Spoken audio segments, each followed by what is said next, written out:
Habíamos visto que teníamos síntomas, ¿no es verdad?, genéricos en relación al shock. El shock como entidad clínica, su característica ya sea porque hay un proceso compensatorio o porque verdaderamente hay un fracaso funcional, la primera característica del shock siempre va a ser disregulación de los signos vitales.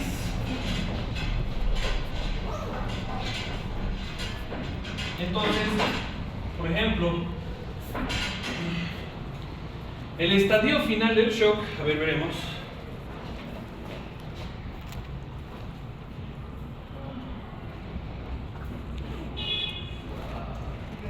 Bueno.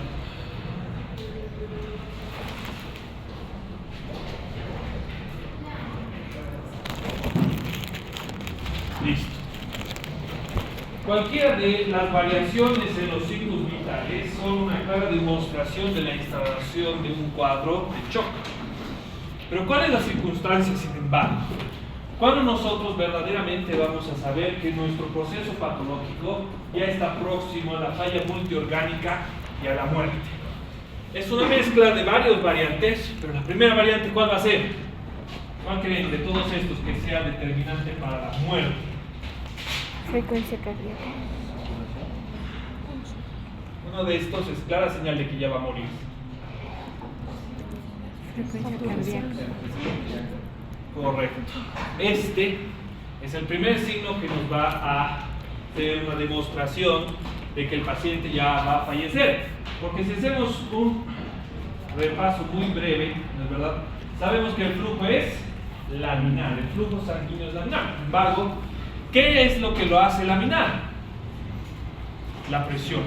La presión es dependiente de la función cardíaca intrínseca. ¿Qué quiere decir la función cardíaca intrínseca? Del inotropismo, del valvotropismo, del cronotropismo, del lucitropismo, del dronotropismo. En sístole, la sangre avanza.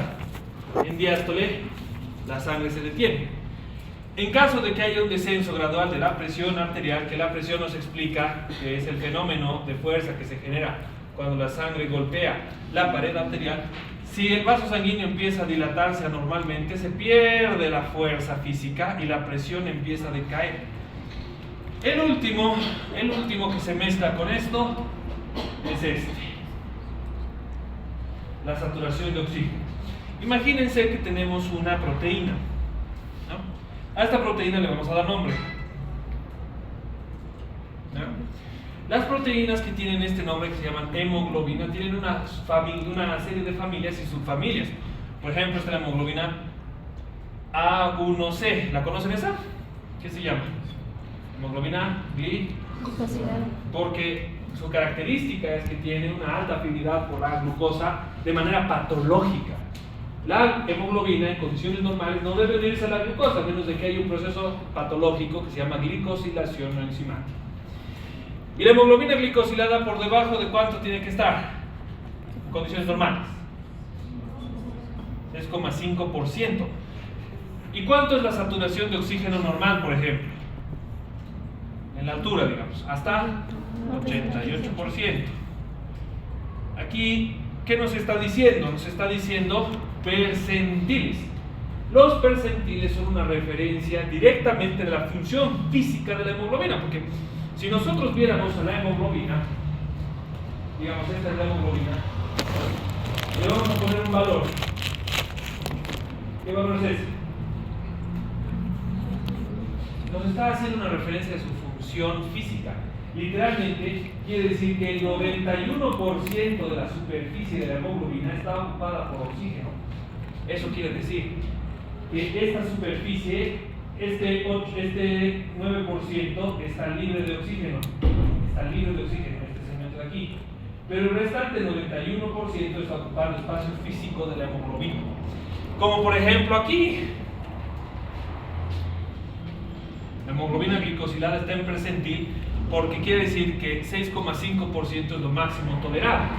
Si empieza a llenarse de glucosa la hemoglobina glicosilada, eso no es bueno, porque todas las proteínas que sean similares a la hemoglobina les va a estar pasando lo mismo. ¿Dónde hay proteínas similares a la hemoglobina, señores? la arteriola aferente, que está hecha de colágeno tipo 4. Entonces, si yo tengo este valor de referencia de que se está uniendo la glucosa normalmente a la hemoglobina, yo puedo asumir que los vasos sanguíneos del paciente diabético les está pasando exactamente lo mismo. Y si los vasos sanguíneos, a ver, si yo les diera un caramelo, ¿los caramelos son dulces o suaves? Estos masticados son duros. Entonces, ¿cómo creen que sean los vasos sanguíneos a los que se les cuela la glucosa? Eso se llama arterioesclerosis. Como hay degradación del colágeno, se llama arterioesclerosis hialina. Y el vaso sanguíneo es duro, porque está glucosilado. Eso en contraste, por ejemplo, es el valor referencial de la ocupación de oxígeno de la hemoglobina, y es por eso que nosotros utilizamos este valor de referencia. Independientemente de cuál sea la circunstancia que está produciendo el shock, ya sea séptico, que es el más grave de todos, porque te tienes que deshacer de las bacterias para poder renovar los estos espacios vasculares e intersticiales del paciente, ¿no? El siguiente más grave, ¿cuál será? El neurogénico, porque no hay cirugías que puedan unir, ¿no es verdad?, a los nervios, nuevamente a las uniones neuromusculares. Pero vamos con el primero, que es el shock cardiogénico. Durante el shock cardiogénico, ¿no es verdad?, resulta que tenemos un segmento de los ventrículos, ¿no es verdad?, que trabaja de la siguiente manera. La ley de Frank-Starling nos dice, que la máxima elongación de la fibra miocárdica determina el volumen. Es básicamente lo que estoy mostrando aquí. La ley de Frank-Starling nos dice, la máxima elongación de la fibra miocárdica determina el volumen. Mientras más se elongue, más sangre sale. Mientras menos se elongue, mientras menos se elongue, menos sangre sale. Más se elonga la fibra, más sangre sale. Eso quiere decir la ley de Frank-Starling. Pero ¿qué es lo que sucede durante un shock cardiogénico, por ejemplo? Si yo este tejido lo descuido, y como porquerías la semana pasada hemos visto, ¿no es verdad?, que tenemos LDL y HDL, ¿no es verdad? Y VLDL, que no sirve para nada, ni siquiera es un valor referencial de nada, y no es un valor diagnóstico, pero sí que es un valor pronóstico. El VLDL es para eso sí sirve. Si tienes VLDL muy alto, no pinta bien para tu paciente, básicamente. Entonces, ¿qué es lo que quiere decir? ¿El agua se mezcla con el aceite? No. Entonces, quiere decir que el aceite y la grasa no se pueden diluir en el agua. Y la mitad de la sangre es agua. Entonces, necesitamos una sustancia, como por ejemplo una proteína, que permite el transporte de los aceites en la sangre. Estas proteínas se llaman lipoproteínas. Proteínas especialmente sintetizadas en este órgano maravilloso de aquí, que se llama, muy bien, y aquí,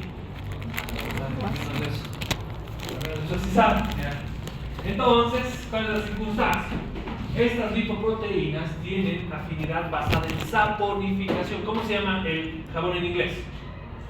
Soap, de saponificación, que es literalmente la activación precoz de las grasas. Si tú tienes, por ejemplo, si yo te tiro ahorita, no sé, detergente, no te pasa nada. Pero si te pongo detergente en la boca, entra en contacto con la saliva y ahí sí se vuelve tóxico. Eso es un proceso de saponificación, que es la activación de las fracciones de kilomicrones de las sustancias que permitan la activación de las proteínas. Las proteínas se mezclan con los ácidos grasos y los ácidos grasos se pueden transportar mediante la saponificación. ¿Cuál es el problema? La mayor parte de las proteínas que funcionan transportando estas sustancias tienen una particularidad que se llama difusión facilitada. Difusión facilitada. La difusión facilitada tiene varias particularidades. La primera es que siempre para transportar algo necesita una proteína hidrosoluble. Lo segundo, solo puede interactuar con receptores de membranas. ¿Y para qué necesitaremos grasa en el cuerpo humano? ¿Quién se da cuenta? ¿De qué están hechas pues las membranas? ¿De fosfolípidos? Entonces tenemos que renovar nuestras células y tenemos que renovar nuestras membranas con los lípidos que nosotros comemos. ¿Cuál es el problema? Y es un problema que le pasa a todos, por ejemplo. Y es un estudio real. Si alguna vez se han preguntado, doctor, ¿qué puedo hacer para volverme más bonito o más bonita? No sé, me veo en el espejo y parezco un tipo. O los chicos se verán en el espejo y dicen, puta, que estoy afeminado, no sé. Y el problema es justamente la alimentación. Porque el colesterol es directamente el sustrato con el que se hacen las hormonas sexuales. ¿Sabían eso, no? Porque eso se sintetiza en la corteza suprarrenal. Y en la corteza suprarrenal solo puede sintetizar hormonas lipídicas. Entonces, tú comes porquerías de menor calidad, tus ácidos grasos, de menor calidad van a ser tus hormonas, de menor calidad van a ser tus facciones, de menor calidad va a ser tu proceso. Entonces, ¿cuál es el problema? Como habíamos visto en la anterior clase, ¿no es verdad? Es mucho más fácil que los ácidos grasos, ¿no es verdad?, se depositen si están saturados, porque de acuerdo a la norma de la difusión facilitada, los ácidos grasos y toda sustancia que funcione con difusión facilitada tiene un índice de saturación. ¿Qué quiere decir índice de saturación? Que a partir de cierta cantidad ya no se transporta. Este fenómeno de difusión facilitada, por ejemplo, lo van a encontrar en primera tarea del día, el triángulo de Admiral-Small. ¿Han escuchado? ¿Han llevado colecistitis aguda? ¿No han llevado colecistitis aguda? Aquí tenemos lecitina,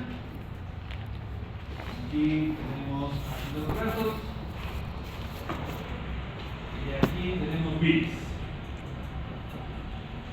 El triángulo de Admiral-Small, por ejemplo, es un perfecto ejemplo de la difusión facilitada, porque resulta que una molécula de lecitina, una sola molécula de lecitina, que ¿dónde encontramos la lecitina? En los ácidos biliares. Una molécula de lecitina puede transportar hasta 150 moléculas de colesterol. Pero si tú comes grasa y comes y comes y comes, la lecitina se mueve por difusión. Entonces, a partir de ciertas cantidades ya no lo sintetiza, o sea, ya no lo transporta.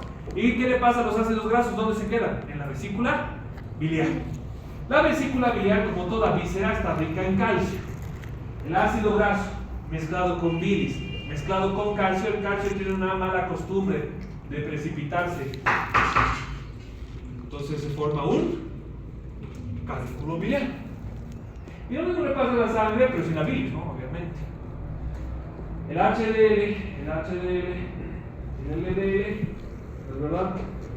Alcanzan su límite de transporte y los ácidos grasos, porque son muy saturados, ya de por sí es difícil transportar. Entonces, ¿cómo yo saturo un ácido graso? Yo tengo que agarrar, no hay bioquímicos, agarro y me como. Se creía que era la carne de chancho la más difícil de digerir, y se ha descubierto que no, que la carne de chancho es súper buena para los seres humanos. Pero hay quienes no lo toleran, ¿no? Porque una cosa es comerte una chuleta, un chorizo. El chorizo es pura grasa mezclada con las tripas del chancho, que lavan muy bien las tripas y en una máquina lo hacen. Y mientras más tripa con calcio tenga, más fea es, como esas chorizos Sofía, los pruebas y súper sintético y conservante para las vísceras, aunque no dejan que se desperdicie nada. Entonces yo les preparo y doy a mis perros, ¿no? Como yo no tolero el sabor, no doy a mis perros. Entonces, ¿qué es lo que sucede? Yo agarro mi pedazo de pollo. El pollo casi no tiene ácido úrico, entonces cuando las personas tienen déficit de hidroxantina, fosforilos y transferasa, ya no pueden comer carne porque tienen gota, que la gota se llama déficit de hidroxantina, fosforilos y transferasa, ¿no? Tienen que comer pollo. Entonces a mi pollo yo lo voy a freír, ¿saben qué? A mi pollo lo voy a empanizar. ¿Qué le estoy poniendo? Carbohidratos con el pan. Y aparte de empanizarlo, ¿saben qué lo voy a hacer? Lo voy a freír, lo voy a tostar para que no se les salga la masa. Y una vez que ha sido tostado en una freidora industrial como en pollo Cochabamba, está poliinsaturado. Ya estaba insaturado desde que le puse carbohidratos. Ahora está poliinsaturado con el aceite que le he puesto. Es muy poliinsaturado. Es muy difícil de transportarlo. Es muy difícil que las proteínas lo transporten. Y ustedes dirán, ¿pero por qué? Porque las proteínas están hechas, ¿no es verdad?, de sustancias. OH, C, C, C. Esto, ¿saben qué se llama? 1, 2, 3, se llama triglicéridos. ¿Cuál es el problema? Si yo le das abierto, lo cierro, lo cierro, lo cierro, y encima lo cierro, lo cierro, lo cierro, lo cierro, lo cierro, muy difícilmente mi pobre proteína va a poder captar esta sustancia, porque está poliinsaturada. No puedo transportarla, no puedo. Entonces, ¿qué le pasa a la sustancia? Si no puede transportarse, se deposita. Y al depositarse, hace todo lo que hemos visto la semana pasada. Entonces, aquí está este pequeño ateroma. El flujo sanguíneo ya no es laminar, se vuelve turbulento. Y la sangre empieza a tornarse turbulenta, formando estos remolinos, y la sangre es, el flujo es laminar posterior a la lesión. Sin embargo, cuando se rompe y crece, los factores de coagulación obstruyen en su totalidad el flujo sanguíneo. Debe obstruirse más del 38% de la luz del vaso sanguíneo para que aparezcan síntomas. 38% debe estar obstruido para que aparezcan los primeros síntomas. 38%. Tiene síntomas aquí, acá o acá, ya es 38%. No es ni la mitad y ya hay síntomas. Entonces, ¿cuál es el problema? Se infarta y disminuye la capacidad contráctil, es decir, disminuye el inotropismo. Entonces la capacidad contráctil disminuye y la ley de Frankenstein se diluye. ¿Cuál es la ley de Frankenstein? La máxima elongación de la fibra cárdica determina el volumen latido. Entonces, en ausencia de contracción, ¿qué disminuye? El volumen latido. Quiere decir que el volumen de sangre que debía salir de la contracción del ventrículo empieza a disminuir. Entonces tenemos una particularidad producto de esta lesión. Tenemos el primer resultado, que es disminución de la entrega de oxígeno. Todos los tejidos posteriores a nuestro infarto tienen una disminución de la entrega de oxígeno. Pero ¿cuál es el problema? El músculo infartado va a tener un aumento del consumo de oxígeno. El consumo de oxígeno va a exacerbar el proceso isquémico. Eso es un problema muy grave. Pero ese no es el problema del corazón, es el problema del resto de los tejidos. Porque el corazón tiene dos circulaciones, una circulación menor y una circulación. Sin embargo, en el infarto agudo del miocardio izquierdo, por ejemplo, la circulación mayor se ve comprometida.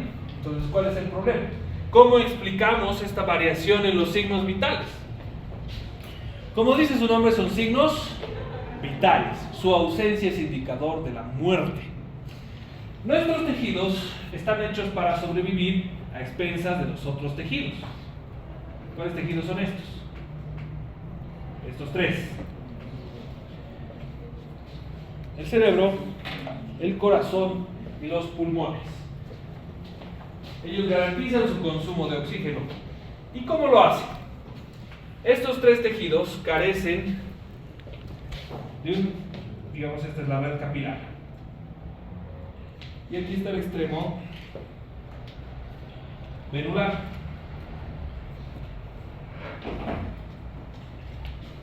Durante el shock, o durante los procesos inflamatorios en general, pero el shock es particularmente relevante, los vasos sanguíneos tienen antes un esfínter que se llama esfínter precapilar. El esfínter precapilar es el órgano regulador de la presión arterial. Si el esfínter precapilar se cierra, la sangre se queda en el espacio arterial y la presión asciende. Si el esfínter precapilar se abre, hay drenaje arterial al venoso y la presión disminuye.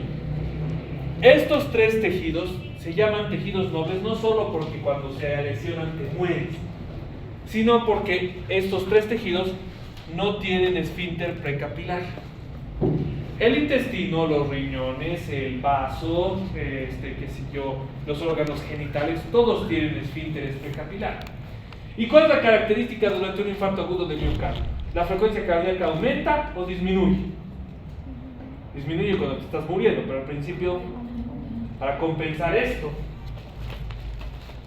aumenta para que haya más actividad contráctil en la misma unidad, en una unidad de tiempo, igual. En un minuto se contraiga más veces el corazón y si se contrae más veces, bombea más sangre. Para garantizar la entrega de oxígeno y garantizar el consumo de oxígeno. Pero garantizar el consumo de oxígeno ¿a quiénes? A estos tejidos, para que no te mueras. Es por eso que las evaluaciones de los pacientes críticos, la última evaluación, por ejemplo, a ver, ¿conocen la colangitis? ¿Han llevado colangitis? ¿Cuál es la pentada de Reynolds? Ictericia, fiebre, hipercoagulabilidad. ¿Y la última cuál es? Disminución del estado neurológico. Y es por esto. Cuando los pacientes están cursando un shock, los esfínteres se cierran por la misma razón por la que aumenta la frecuencia cardíaca, que hay una respuesta adrenérgica. La respuesta adrenérgica es tan masiva que nuestro paciente empieza a transpirar por el calor del efecto adrenérgico. Es por eso que los pacientes con infartos son diaforéticos. Es bien fácil reconocerlos porque tienen cara de espanto, producto del estímulo adrenérgico aquí y aquí. Entonces, ¿qué es lo que sucede? Estos esfínteres precapilares son sensibles a las descargas adrenérgicas y el sistema adrenérgico les dice que se cierren. Entonces, todos los tejidos que no sean estos se cierran. Entonces, el paciente ha comido algo y ahora está funcionando su intestino, ¿qué hace? Vomita. El paciente tiene oliguria o anuria. ¿En cuánto tiempo se instala su oliguria o su anuria? En 6 horas. ¿Cuánto es oliguria? Menor a 500 ml. ¿Cuánto es anuria? Menor a 50. Hay quienes dicen 100, pero bueno. Porque por si acaso en medicina no puedes decir ¿qué es oliguria? Es cuando orina poco. No, cuando orina menos de 500. ¿Cómo sé que orina menos de 500? A una bolsa. No es poca cosa un infarto, ¿no? Entonces, ¿no? Agarro, esto te va a doler, le dices, te pones, ¿no? Aquí, ¿cómo se llama esto? Vaselina, por lo que tengas que poner, la punta, te empapas así y haces el resto. Sin pena. Agua, qué huevada, que te duele. Y así cuentas. Entonces se pone a vomitar, deja de orinar, tiene palidez y tiene frío en las extremidades, porque no está llegando sangre a esos tejidos. No está llegando, no es que están en anoxia, no, está con una disminución del consumo de oxígeno, nada más, producto de la respuesta adrenérgica. Y como estos órganos no tienen esfínter precapilar, ¿qué creen que les pasa? Les llega cantidades industriales de sangre. Entonces, lo último que haces antes de morirte es perder el conocimiento, como en la pentada de Reynolds, que te dice que cuando ya está empezando a dormirse, ya la sangre es insuficiente y está pronto a ser caput. Y es lo que explica la variación en los signos vitales en cualquiera de los shocks, excepto uno, el shock séptico, en el que la interleucina 1 y la interleucina 6 van a hacer una pequeña modificación con esto, porque durante las infecciones no tienes frío. ¿Qué tienes? Fiebre. En realidad el shock séptico, muchachos, mientras tenga fiebre es bueno por si acaso. No le hacemos pasar la fiebre al paciente con shock séptico. La fiebre está de nuestro lado. Sea lo que sea que esté en su cuerpo, lo está matando la temperatura. Cuando el paciente ya se está poniendo frío en un shock séptico, porque como van a aprender, el shock séptico tiene una particularidad que los otros shocks no tienen. ¿Listo? Entonces, esa disminución, acaban de aprender por qué el infarto agudo de miocardio disminuye el consumo de oxígeno en el resto de los tejidos. Pero el problema, ¿cuál es?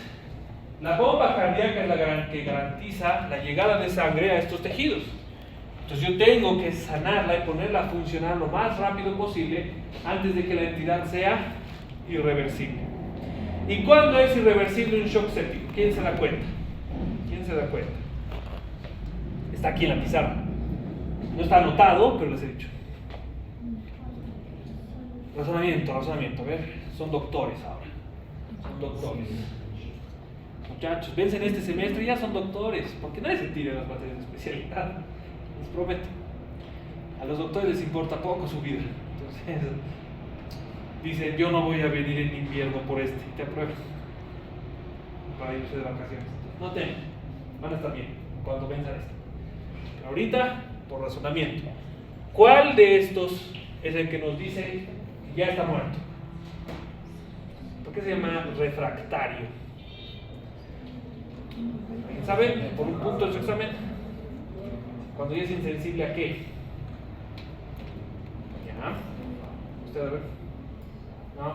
¿Por usted? ¿No? Ya. Les voy a decir entonces. Al agua, punto. Resulta que cualquier shock es refractario cuando tú agarras tu ampolla de adrenalina, se la pasas, se llama choque refractario. Le das la adrenalina y ya no hay contracción de esto. Y si ya no hay contracción, ¿qué le pasa a la presión? Baja. Porque es refractario. Ya no responde al estímulo adrenérgico. Eso es la muerte. Porque no hay sustancia en la tierra que obligue a tu cuerpo a captarlo. Ahora hay nuevos medicamentos, por ejemplo. Sí los hay. Hay nuevos medicamentos que aumentan la sensibilidad. Como por ejemplo un buen medicamento, acuérdense del doctor Izaguirre que les dio este consejo cuando yo era un estudiante, el gluconato de magnesio, sulfato de magnesio. La ampolla de sulfato de magnesio estabiliza las membranas celulares y ayuda a que los medicamentos sean captados. ¿En qué más te ayuda? En los calambres. Es buenísimo el sulfato de magnesio. ¿Cuál es el problema con el sulfato de magnesio? Se te va la mano porque produce hiperreflexia. No sé caso, sulfato de magnesio. Otra sustancia, entonces, tengo miedo al magnesio, ¿qué le puedo dar? Gluconato de calcio. Porque el calcio es estabilizador de las membranas. Es más, el gluconato de calcio es tan bueno, señores, que tú le das a un paciente con arritmia, te compras 15 minutos, dependiendo de la gravedad de la arritmia. Si es una bradiarritmia como la fibrilación auricular o refractaria auricular, te compras unas buenas horas. Pero si es, por ejemplo, Wolff Parkinson White, te compras 15 minutos hasta hacerle la ablación. No hemos llevado Wolff Parkinson White con ustedes, ¿no? No. Entonces, así es como el shock cardiogénico mata a los seres humanos. El resultado final, ¿cuál es, sin embargo? Uy, esta cosa es bien sensible al movimiento, ¿no? El resultado final, ¿cuál es, sin embargo? La disminución de oxígeno, ¿a qué nos lleva? Que ya no haya esto. ¿Qué se llama esto? Por eso cuando te decía, ¿no ven? En el primer semestre, el ciclo de Krebs, si ustedes se lo aprendían, ¿para qué me vas a hacer esa mierda? Es para esto. Entonces resulta que el ciclo de Krebs necesita unas sustancias para poder trabajar. Necesita esto, necesita esto, necesita esto, necesita esto. Oxígeno, sí, necesita oxígeno. Todas las mitocondrias funcionan con oxígeno, porque tiene que haber cadena de electrones. Sí. Glucosa, la degradación de la glucosa la vuelve piruvato, el sintetizador principal de las funciones cromosómicas. Vitamina B, ¿dónde está la vitamina B? A ver, aquí está, NAD, nicotamina, adenina, dinucleótido hidrogenado. FAD, flavin, adenin, dinucleótido hidrogenado. Vitamina B4, vitamina B6. Entonces necesito vitamina B. Por eso cuando tomo vitamina B, todo mi cuerpo se va a la mierda. Y tengo calambres, y no puedo dormir bien, me despierto cansado, me cuesta dormir, tomo un montón de cosas, tomo valeriana y un montón de huevas, y solo es vitamina B, que nos olvidamos tomar frecuentemente. ¿Cuál es el problema con esto? Sin embargo, esto, muchachos, la palabra clave está acá. ¡Tarán! El consumo de oxígeno tiene una particularidad que compartimos incluso con los agentes biológicos, que se llama respiración aerobia. ¿El problema cuál es? A ver, la hemoglobina, ayúdanos. La hemoglobina dice que tiene un índice de captación de hemoglobina, ¿no es verdad? y tiene un índice de disociación, es decir, tiene un índice en el que capta la hemoglobina, pero tiene que entregarla, no se la queda la hemoglobina, entrega el oxígeno a los tejidos. Entonces tiene una curva de disociación de la hemoglobina. ¿Cuál es el problema? Cuando hay disminución de la entrega de oxígeno, ¿la curva se mantiene? No. Y depende de la entidad clínica. Si por ejemplo tenemos un infarto agudo de miocardio, la curva se mueve hacia allá, porque es la entrega de oxígeno la que está patológica, en contraste a que se vaya hacia la izquierda, por ejemplo, que es cuando los tejidos no lo captan. Entonces básicamente nos está diciendo una sola cosa. ¿Qué es lo que quiero que capten de la curva de asociación-disociación de la hemoglobina? Que como va a entrar en respiración anaerobia, va a empezar a hacer una degradación de los tejidos, en este caso los tejidos musculares, que solo significa una cosa: cambios en el pH. Pero no es cualquier cambio en el pH. Cuando estaba viendo ustedes llevando Fisiología 2 o Bioquímica, deben haber escuchado de un ciclo muy infame que era una caga, hasta el día de hoy yo no me lo sé, tengo que ver la imagen para acordarme, que se llama ciclo de Cori. ¿Conocen? El ciclo de Cori nos dice que los músculos, cuando estamos haciendo ejercicio físico, están hipóxicos. ¿Y por qué están hipóxicos? Porque los vasos sanguíneos se encuentran entre los músculos, pero cuando estás haciendo ejercicio, tu músculo está así relajado o está contraído. Entonces en su contracción atrapa los vasos sanguíneos y deja hipóxico al músculo. El músculo, para poder sobrevivir, empieza a degradar los tejidos igualito que en esta curva. Pero ¿cuál es el problema? La degradación de las proteínas musculares genera una sustancia que se llama ácido láctico, que es una característica de la hipoxia sostenida. Entonces todo choque que está mantenido, todo shock, cursa con trastornos del potencial de hidrogeniones, que en este caso se llama acidosis. Si es de ácido láctico, se llama acidosis láctica.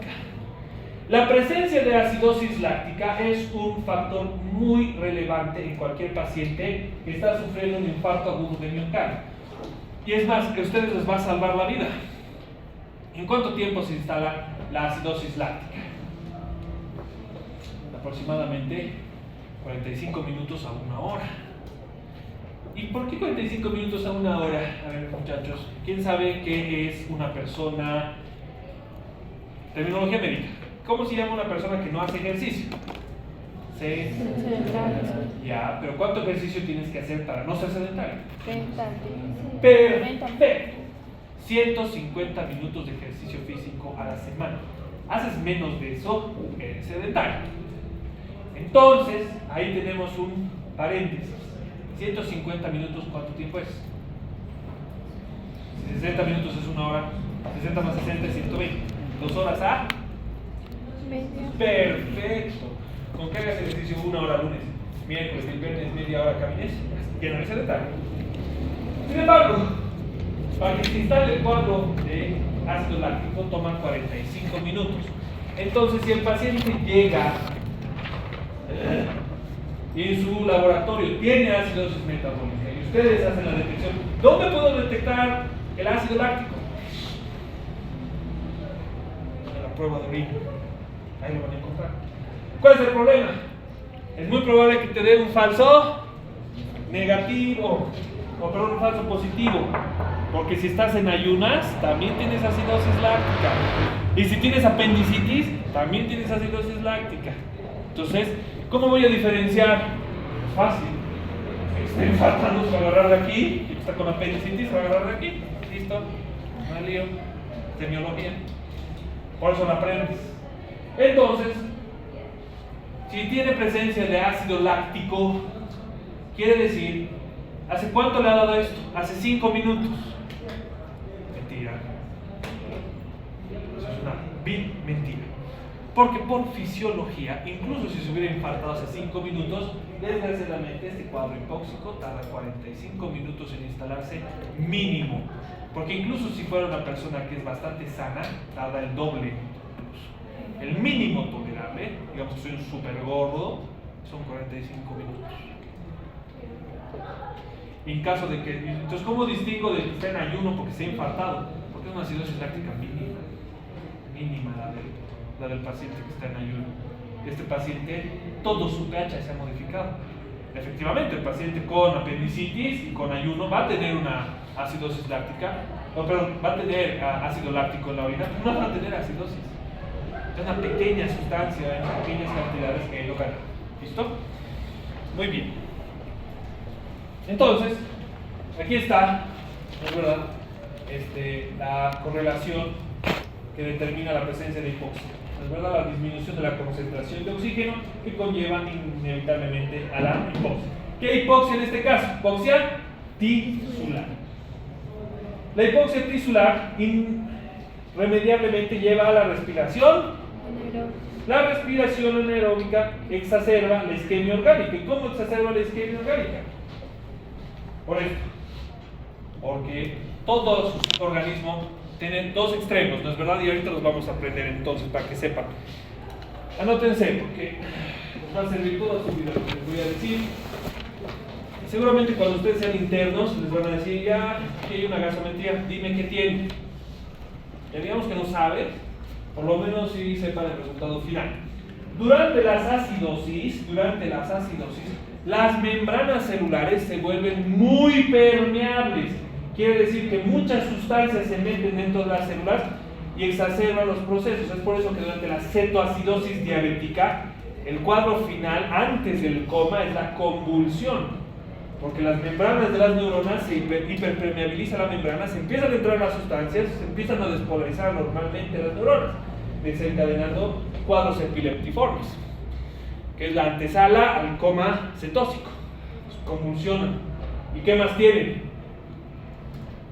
Tienen dolores musculares del tipo calambre, se contrae así sus músculos porque está hiperpermeabilizada su membrana. Entonces por eso yo doy gluconato de magnesio, porque estabiliza las membranas. Acabo de decir al principio y al final de la farmacología de esas dos sustancias. Pero ¿cuál es la circunstancia siguiente? ¿Por qué es más grave la alcalosis? Sin embargo, por ejemplo, durante la alcalosis, cuando entra en contacto con alcaloides, las neuronas o las sustancias en general se engrosan sus membranas, nada puede penetrarlas y van entrando en coma de a poquito y no hay cómo sacar el alcaloide del cuerpo. ¿Por qué no podemos sacar los alcaloides del cuerpo? Porque nuestro cuerpo está hecho para regresarlos. Nosotros orinamos bicarbonato, ¿orinamos? No, porque el riñón, en el túbulo contorneado proximal, está hecho para absorber el 100% del bicarbonato. Entonces tú te tomas un alcaloide, estás hecho para absorber el 100%. Entonces te lesionas harto, engrosas las membranas. Entonces, en vez de convulsionar, ¿qué te pasa? Te empiezas a dormir. Es por eso que hay un efecto final posterior al consumo de cocaína en el que la persona se siente muy fatigada. Así de sencillo. ¿Listo? Muy bien, ahora que nos estamos entendiendo. Vamos. Entonces, la ley de balance de masa, los que se acuerdan, nos dice, ¿no es verdad?, que tenemos una distribución de líquidos que no es equitativa. La distribución de líquidos se basa en que tenemos un líquido intracelular y un líquido extracelular. El intracelular es el intracelular, no hay problema con eso, no tiene subdivisiones. Pero el extracelular se divide en dos: intersticial y vascular. Los shocks, si han leído, ustedes muchachos, sus compañeros han conseguido el libro.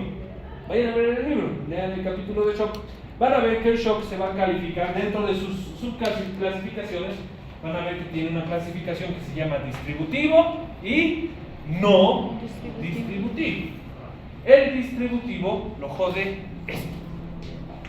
Los shocks distributivos hacen que el plasma que debería encontrarse en este segmento que se llama vascular se pase al intersticial.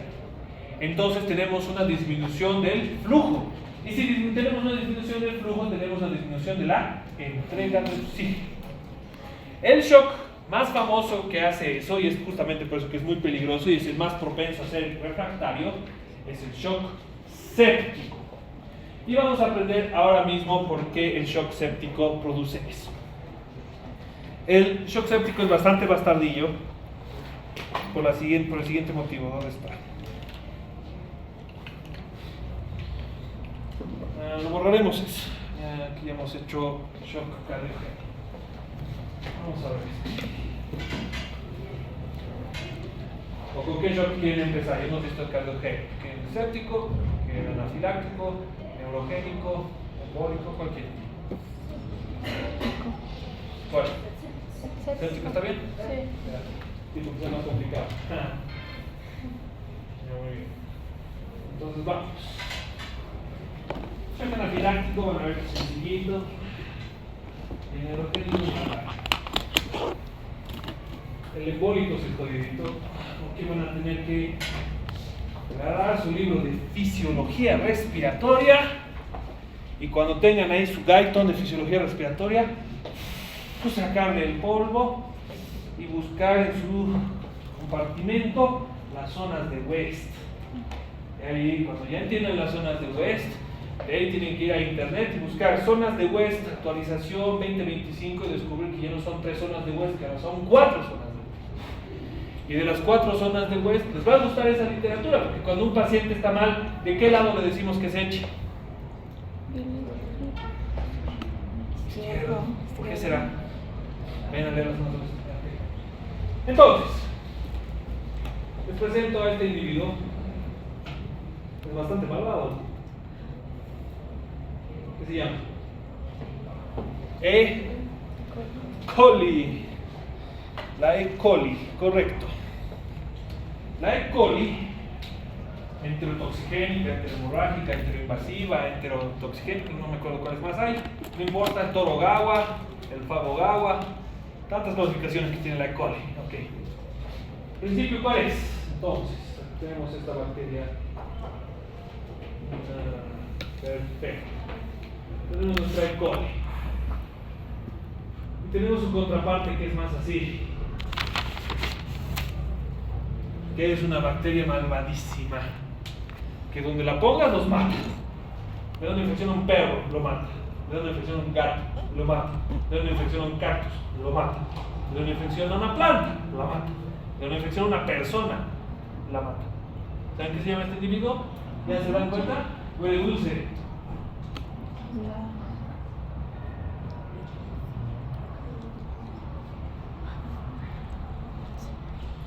Una bacteria muy desgraciada. ¿Y por cuál será la similitud entre ambas? Primero, la mayor parte de los shocks sépticos son producto de una de estas dos. Ahora, hay otros shocks sépticos, es verdad. ¿Cuál es la otra bacteria más propensa a hacer un shock séptico? Viene en esta presentación. Literalmente se llama racimo de cocos. Y tiene otra particularidad, que la lesión que produce es del mismo color que cuando lo ves en el microscopio. Se llama lesión dorada o bronceada. ¿Ya saben qué coco estoy hablando? Muy bien, muchachos. Estafilococos. Perfecto. Entonces ya tenemos nuestros 3 agentes causales más propensos. ¿Por qué cada uno es más propenso que el otro? Por ejemplo, si ustedes fueran a... ¿Conocen la prisión de San Pedro? Prisión terrible. Los gringos nomás admiran la prisión de San Pedro porque es barata. Porque ¿quiénes rigen la prisión? Los presos. No hay policías dentro. Es un mini reinado de presos donde lo único que te da comodidades es la plata. No hay otra cosa. O tu culo. Nada más. No hay otra cosa. ¿Otras? Debajo de la prisión de San Pedro están los individuos más peligrosos, los que no pueden estar en la superficie, que viven literalmente entre catacumbas y que cuando van a recibir visitas se les pone grilletes, como si fuera el siglo XVIII. Es verdad eso. Individuos como asesinos en serie, dementes, este tipo de cosas están debajo de la prisión y ellos no pueden salir arriba. ¿Por qué? Porque hay niños y gente viviendo ahí, no pueden salir. Son capaces de salir, agarrar una piedra y el primero que se descubre porque ya lo han hecho. Está extraño. En la prisión de San Pedro, por ejemplo, es verdad. Si les interesa ese tipo de historias, vean la película Atrapen al Gringo. Muy buena película. Y está inspirada, el director para hacer esa película fue a conocer esa prisión, esa cárcel, la cárcel de San Pedro. En la que un ladrón de bancos, que es muy pendejo, roba un banco en Estados Unidos, justo se choca, pero ¿de qué lado se choca? Del lado de México. Entonces lo llevan a la prisión, está ahí esperando a poder salir, porque en México las cárceles como estas, ¿cuánto les han dado? 7 años por robar un banco. Entonces pasan 7 años y después de 7 años puede salir a gastarse la plata que ha robado. Entonces tienen que aguantar los 7 años. ¿Cuál es el problema? El jefe de esa prisión, que está inspirada en nuestra prisión, se entera que el gringo ha robado $105 millones. Entonces, ¿qué orden le da a sus esbirros? Atrapen al Gringo. Es muy buena película, les gustaría. Es muy buena. Entonces, es con Mel Gibson. ¿De dónde viene la E. coli con la prisión? La prisión de San Pedro tiene una particularidad que también utilizan los indios cuervo, que también se llaman los cherokee. Defecan y dejan los cuchillos donde defecan. Entonces, ¿con qué se contaminan los cuchillos? Con heces fecales. Exactamente.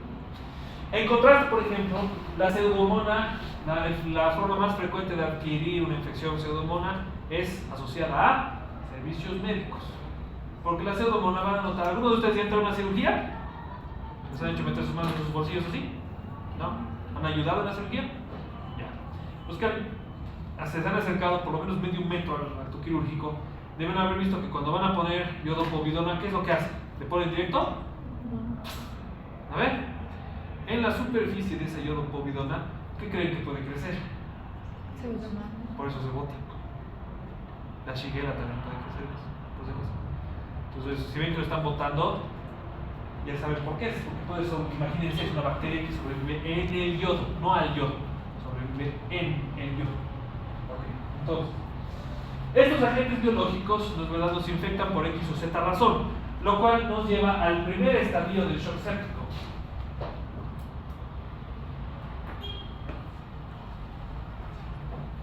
El síndrome de respuesta inflamatorio sistémico. El síndrome de respuesta inflamatorio sistémico tiene una particularidad, que es alteración de los signos vitales. Durante este proceso, ¿no es verdad? ¿Qué es lo que vamos a determinar? ¿Qué es lo que tenemos que determinar? Una palabra clave que se llama foco. Nuestro proceso infeccioso, ¿dónde es? ¿Es en nuestro pulmón? ¿Es en nuestros intestinos? ¿Es en nuestro riñón? ¿Es en el cerebro, como en la meningitis? Básicamente, nuestro paciente tiene neumonía, tiene gastroenteritis, tiene pielonefritis, tiene meningitis. ¿Qué es lo que tiene? Después de que el proceso infeccioso ha superado, porque estas bacterias son muy famosas en superar la inmunidad, después de que han superado el proceso inmunológico, pasan a la sangre. ¿Qué se llama cuando las bacterias salen a la sangre? ¿Qué se llama cuando hay bacterias en la sangre, pero todavía no tenemos alteración marcada de la perfusión de los tejidos? Se llama bacteremia. La bacteremia no dura mucho, inmediatamente lleva a la sepsis. He de ahí la palabra antisepsis o antisepsia, que está hecha justamente para matar bacterias. ¿Cuál es el problema con estas bacterias? Enterobacteria, dermatococo. Si ustedes alguna vez han comido una pizza o han comido algo y les ha dado una infección estafilocócica, se han comido los mocos de alguien, porque no puede crecer en otro lado. Alguien ha ido a tu comida y te ha dado una infección estafilocócica. E. coli, alguien ha ido, te tocó comer. No hay otra forma. No hay otra forma. Es fecal oral. No hay otra. ¿Conocen una infección que se llama salmonelosis? Ahora se llama fiebre enteral. Es porque has comido caca de gallina. No hay otra. No hay. ¿Han escuchado de enfermedad que tienen normalmente los viejitos que tienen loros, que se llama citacosis, clamidofilia citasi? Es porque has comido o, dependiendo, si te da diarrea, has comido, si te da neumonía, has respirado heces de loro. No hay otra forma.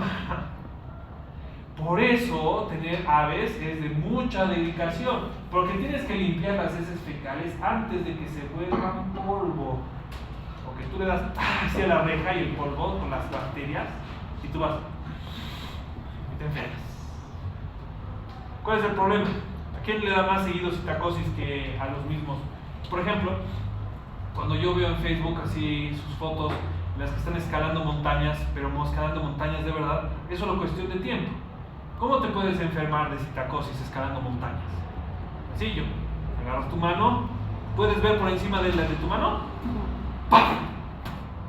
Y subes, y subes, y subes, y ese es de cóndor, de ave, lo que sea, ¡pam! Otra vez, y subes, y subes. Entonces, ¿qué es lo que pasa? Para cuando tienes que bajar la montaña, creo que tengo fiebre, tengo escalofríos, dolor articular, ya estás infectado. Gajes de lo mismo. ¿Cuál es el problema? ¿Por qué están estas tres bacterias aquí? Las toxinas de cada una de estas bacterias, principalmente de estas, son particularmente graves y lesivas. Lo cual nos lleva acá. Esto les quiero mostrar. Esto primero. Tenemos nuestras células. Tenemos nuestro espacio vascular, que es este, ¿no? ¿Y sobre qué están suspendidas las células? ¿Qué se llama este líquido de aquí? Perfecto. El intersticio, de la parte más profunda del intersticio, casi no tiene líquido. Y las células, por ejemplo, no se separan una de la otra porque tienen proteínas. Tienen proteínas que las unen. Que se llaman uniones estrechas o tight junction. Deben haberlo visto en los libros alguna vez. Estas uniones estrechas no es nada más que las proteínas que mantienen juntos a los tejidos, los mantienen sin separarse, que corresponden a proteínas que no son del tejido conectivo. En el tejido conectivo está este líquido. ¿Cuál es el problema? El problema viene aquí. Las toxinas de esta bacteria rompen las uniones estrechas de manera selectiva. Las toxinas de esta bacteria rompen las uniones estrechas de manera obligada. Es decir, el objetivo de las toxinas de la pseudomonas son las uniones estrechas, apuntan hacia ahí. Las toxinas de la E. coli puede que no destruyen las uniones estrechas. Y si se destruyen las uniones estrechas, ¿qué es lo que sucede? Hay una mala distribución, como en el choque distributivo, de los líquidos del espacio vascular al intersticio. Entonces, ¿qué le pasa al plasma dentro de la sangre? Y si disminuye la perfusión. Si disminuye la perfusión, disminuye la entrega de oxígeno. Y empieza este ciclo nuevamente. Así. Ahora, ¿cuál es la tarea que tienen? Ya les he mandado una tarea, triángulo de Admiral-Small, tienen que presentarme esa tarea. ¿Cuándo tienen que presentar esa tarea? El próximo martes. La segunda tarea. ¿Cuáles son las toxinas de estos dos que participan en el shock séptico? La toxina de la E. coli y la toxina de la pseudomonas, que infectan al humano y le generan esas lesiones vasculares. Esa es vuestra tarea. ¿Listo? Entonces, ¿cuál es el problema? No solo rompe las uniones estrechas de las células en el tejido, rompe las uniones estrechas del vascular. Entonces, ¿qué le pasa al vascular? El vaso dilata, se hace irregular y exacerba la pérdida de líquidos al intersticio. ¿Y el paciente qué aspecto tiene? Tiene un aspecto edematoso y al mismo tiempo seco. Le pasas la piel y es seca, pero tiene un edema. ¿Cómo lo hace? El tejido, las células no tienen agua, el intersticio sí lo tiene. Entonces hay edema y el tejido está seco. Y con la consecuente disregulación de los signos vitales, siguiendo el mismo ejemplo del shock cardiogénico. Disminución de la concentración de oxígeno, respiración anaeróbica, alteración de la, ¿cómo se llama esto? Alteración de la captación de oxígeno en la curva de asociación y disociación de la hemoglobina, acidosis láctica. Exactamente lo mismo. ¿Lo has visto? Entonces, cuando ustedes traigan su tarea de las toxinas de shock séptico, esto va a quedar mucho más claro. ¿Listo? Muy bien, hasta aquí por hoy. ¿Preguntas?